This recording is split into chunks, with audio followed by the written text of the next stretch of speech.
Special dinate dakin. Special dinakdakan baka mo. O ayan, halika, magluto tayo. Meron tayo atay ng manok, utak, syempre hindi mawawala yan. Ayan, ladies choice, seasonings, at yan, sibuyas, bawang at luya. Syempre, may kasamang sibuyas na puti at pula. Ayan, lilinisin natin mabuti ang maskara ng baboy. Ayan, umamay tayo ng malinis na toothbrush. Syempre, toothbrushan natin yung mga gilid-gilid ng tenga niyan, mga sis, para sigurado natin malinis. Kaya ako bihira ako kumain ng mga maskara sa labas kasi gusto ko talaga ako yung gumagawa para alam kong malinis talaga ang paggawa. Ayan, kasi marami yung mga nakasiksik. Ayan, yung mga brown na yan. Kaya, kinuskus natin mabuti. Pakuluan natin may luya, bawang sibuyas, paminta, laurel, at asin. Sasala ko nga sa pressure cooker yan ng 45 minutes. At ayan na nga, after 45 minutes, ganyan na siya kalambot. Then, yung bawal mag-ihaw dito sa apartment namin, sinala ko na siya sa turbo. 30 minutes kalahating side at 30 minutes ulit sa kabilang side. Para kahit pa paano malutong-lutong naman siya. After 30 minutes, ayan na nga. Fast forward, habang nakasalang yan sa turbo natin, gihiwa tayo ng ingredients, luya. Ayan, malilit na hiwa ng luya. Sibuyas na puti, syempre hindi mawawala yan. Sarap niyan pag maraming sibuyas, ito nagpapalinamnam dyan. Ayan. Grabe na nga yung cravings ko dyan nung niluluto ko yan. Parang gusto ko na kainin. Sibuyas na pula, syempre. Isang piraso lang ng sibuyas na pula nilagay ko para hindi masyado manghang.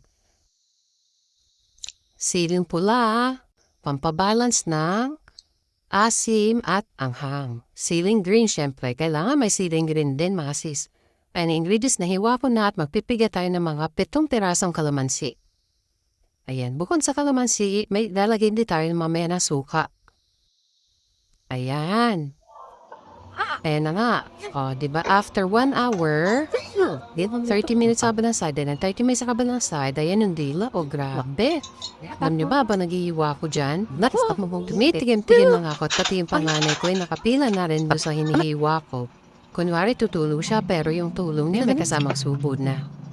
Ayan, lutong niyan. Ayan, harika, nasala natin ang atay ng baboy. Minarinate ko sa toyo kalamansi na may bawang. Kasama atay ng manok. Atay ng manok, dudurugin natin yan. Pampadagdag ng lasa. Pampasarap din yan. Instead na rino, nilalagay ko is atay ng manok. Ayan, harika. Yan na sila. Yan. Paghiwa tayo ng maliliit, hiwain lang natin ang paganyan. O siya, bahala ka na kung paano mo hihiwain niya. Pwedeng pa square, pwedeng pahaba. Kanya yung panganay ko, tutulog daw siya. Pero ang totoo niyan, nilalafang lang yung nihiwa ko. Ay yung atay ng baboy. Hiwain natin maliliit. Grabe lang, ibang cravings ko niyan. Hindi nga ako na umay dyan dahil pina-order ko nga. At nako, naubusan pa ako naman nag-order. Ayan, mix na tayo. Yan atay, nalagyan natin mga atay ng manok, syempre ang utak na pampasarap. Bawang sibuyas, luya, sibuyas na pula, siling green, at kalamansi. Syempre ang liquid seasonings, mayonnaise, and then konting suka. Nilagyan, di ko na pala nilagyan na asin na kasi may lasa na rin yung mascara niyan. And then ayan na, ready na. First bite.